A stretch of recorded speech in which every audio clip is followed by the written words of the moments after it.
Hello and welcome to Optimal Game State. So today we're going to go through the normal monthly review of the releases from Games Workshop. So we've just started September, so we're going to be looking back at August. As always, what I'm doing is I'm looking at the boxed or skirmish side of the Games Workshop sheets. I was looking at this earlier today and I'm beginning to wonder if maybe I should have a look at what I do, because currently I am not including Warhammer the Old World. I'm not including Middle Earth, strategy battle game. Obviously, no Age of Sigmar and no Warhammer 40k, although, they do kind of get mentioned. And the idea there was just to kind of focus on the smaller games, the skirmish games. But I am really enjoying Legions Imperialis. And Legions Imperialis maybe shouldn't be in here because you certainly, as I have discovered, can play particularly large games and spend a lot of money on it, even though the scale is small. But anyway, yeah, this is the idea of this is to do the boxed game side, which is one that I enjoy a lot more. And then to just look back at the previous month's releases. The idea here being to not overly focus on what's due to come out and instead to kind of consider what's available now.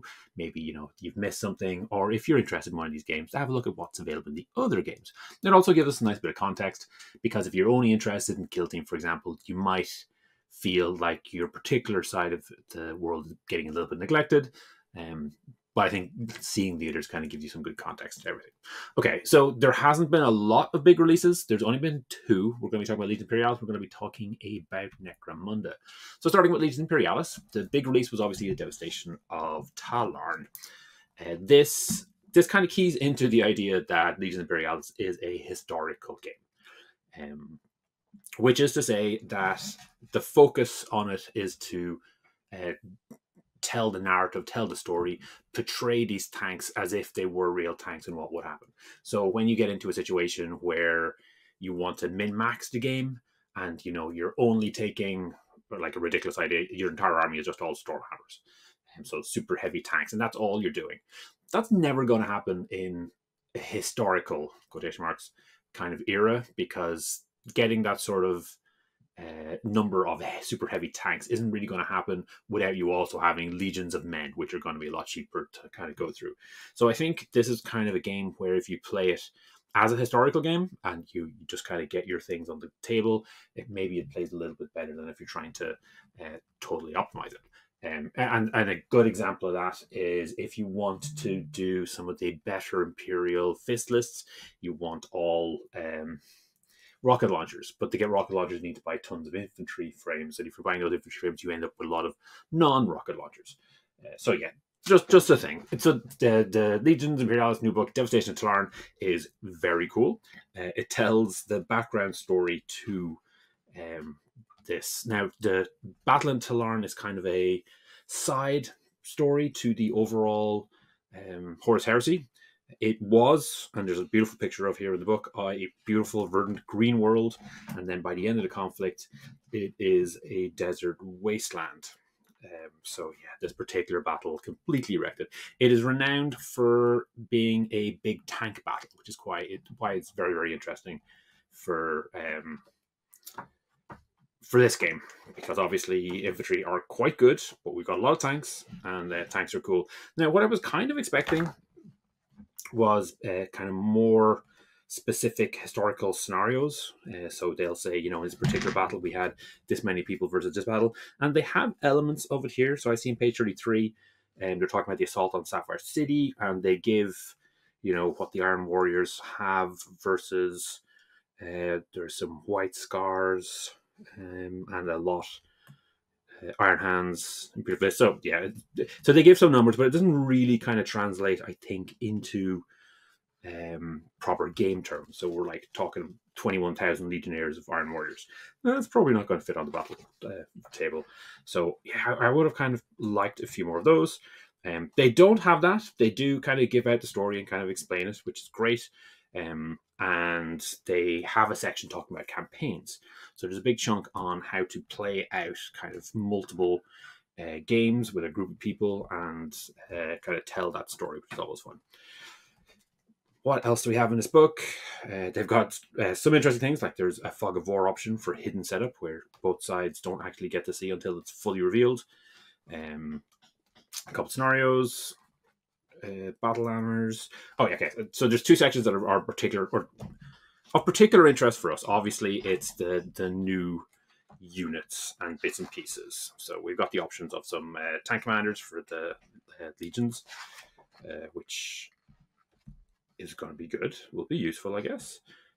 We've got a bunch new Le Mans Russ or Demon Russ variants, a chunk of the new super heavies. So it'll be interesting to see how they fare. So a few of those apparently used to be quite good at taking out Titans. I'm not sure if that's necessarily going to be the case here. And we have new formations. So some of them are obviously very, very tank focused. And yeah, we've got one here for a subterranean assault, which is using the new, what are they called?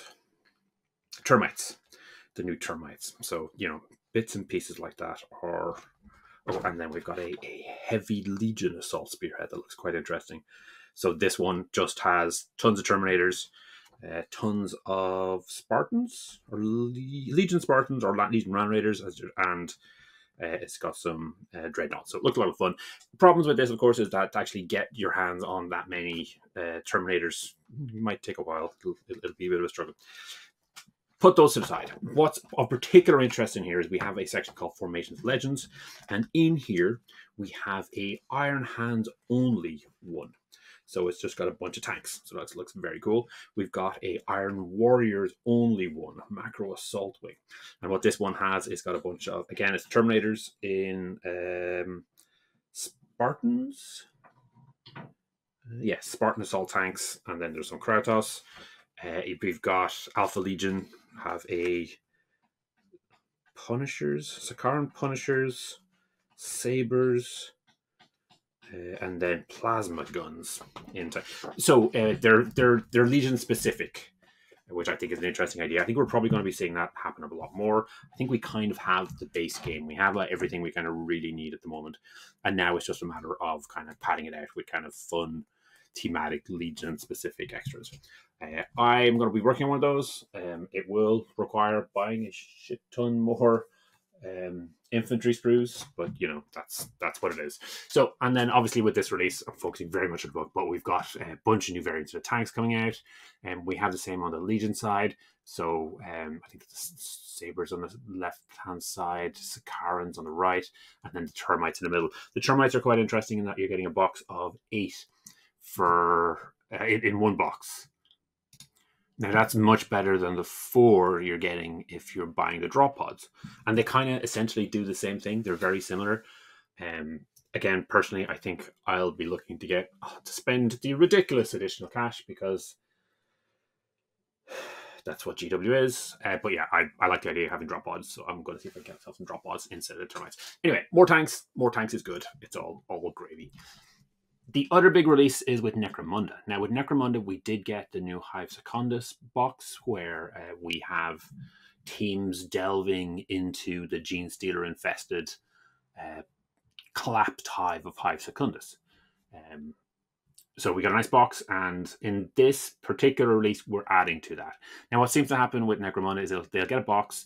In that box, there will be a book. That book will have a 2-player campaign. It'll have some basic gang construction for those, and it'll have the basic rules.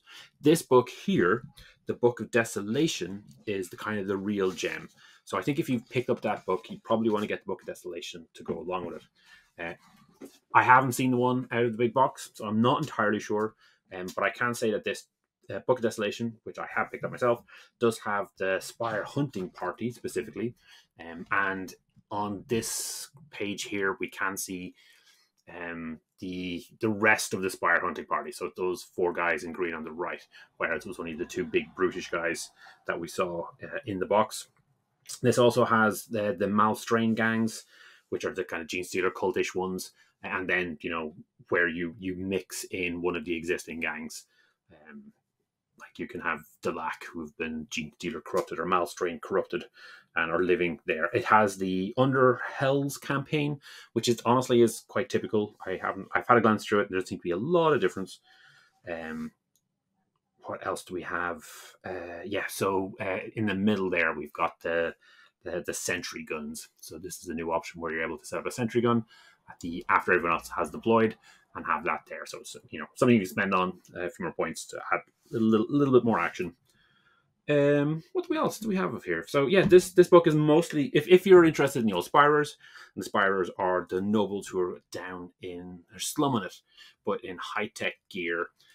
They're killing their way through everything, and they've got a kill counter. And then as they take the kill counter up, it unlocks more options.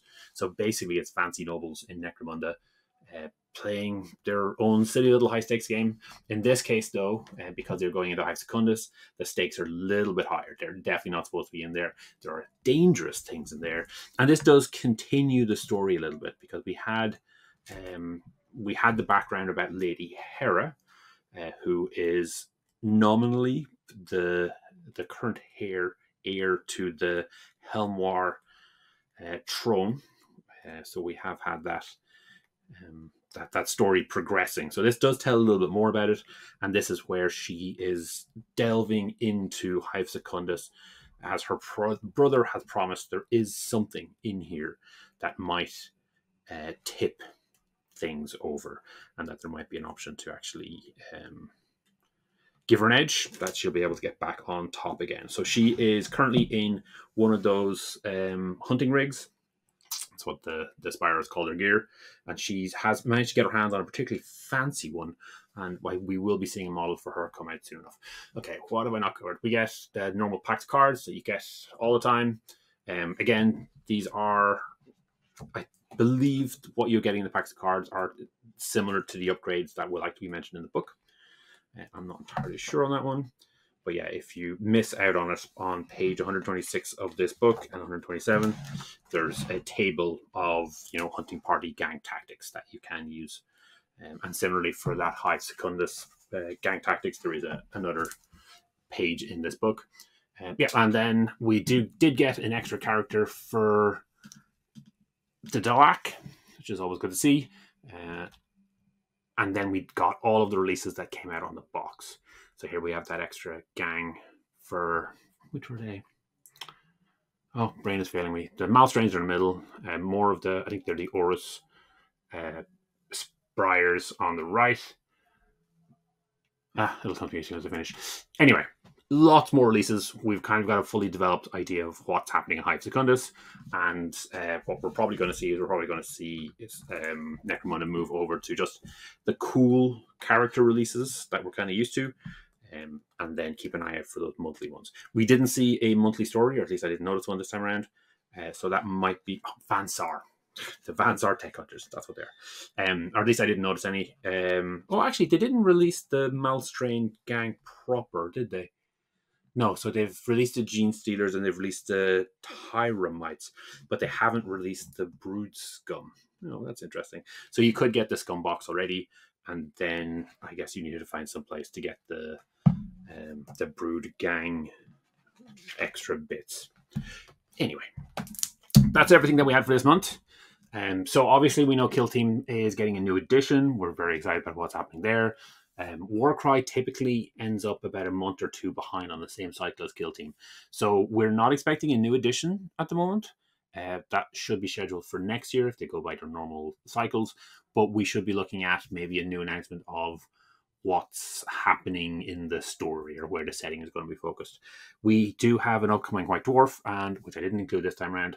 The White Dwarfs haven't always been great for this content, but the upcoming one that we're going to see in September is going to have a pirate themed setting for Warcry.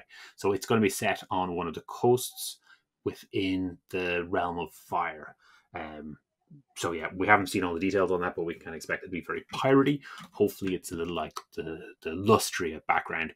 If you aren't familiar with that, have a look for a Warcry video that I did about Lustria. The idea of it was to take the old Lustria setting and use it with like a Warcry campaign. But the Lustria setting is very, very cool. Obviously, you've got your Lizardmen, but you've got your Amazons, but you've also got the Vampire Coast, which I think we're probably going to be looking something like. So you're going to get Vampire Pirates and things like that. And yeah, that can be very cool. Necromunda we just talked about. Blood Bowl, we just got our announcements that we do have, and we've seen pictures of them, of the Chaos Dwarfs, so it's going to be a lot of fun. We talked about these Imperialis. Underworlds, Warhammer Underworlds is a little bit behind the curve. For a while, it was very, very regular, very, very consistent. Every 2 weeks, or every 2 months, we would get something. It has been on hiatus. So March, is that 6 months? I did see someone ask about it in one of the official Warhammer media, and they got a reply saying basically wait and see, but that doesn't always, often that can be a case that the Warhammer community team doesn't necessarily know what's going on. Once they have something, they'll be able to tell us, but so we don't know what's happening on there. Maybe there's going to be a big release, maybe there's going to be a shift, maybe there's going to be a change, or worst case scenario, maybe they're going to cancel it. I know people have talked about how the Underworld's warbands have been removed from Age of Sigmar. That isn't entirely true. If you have a look at it, you will find some of them are still legal. Some of them are still being included. So that particular choice seems to have been a availability in printing, if that makes sense. So I think with the new Age of Sigmar, they want models to be available if they're legal. And if they're not available, then they weren't making them legal. That wasn't to say that they were getting rid of them because they were cancelling Underworlds, if that makes sense. So I think what we'll probably have is we'll probably have more support for the ones that they have in print currently. And then as time goes on, we're going to see a few more come out. Alternatively, they could be banning it, and we could be seeing more like Brand's Oathswarm, like the Saviors of Cinderfall, and we'll get those awesome models that we used to get in Underworlds in that particular format and set. We don't know. Anyone who tells you that they have an inside clue is probably lying. I think we just wait and see. And then last we have Warhammer Quest. Warhammer Quest, we haven't had anything for. We'll get something for it eventually. It's just a matter of wait and see with it. All right, and that's everything for August. So thanks for sticking with me. Obviously, we're going to be doing a look at the September, and that looks like it's going to be pretty exciting. We see a lot of fun things coming up.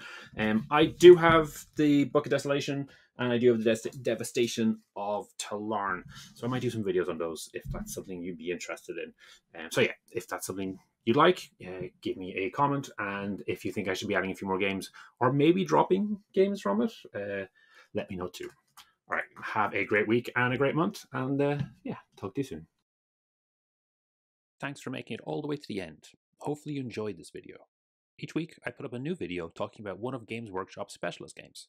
The goal is always to try and make the best possible two-player experience.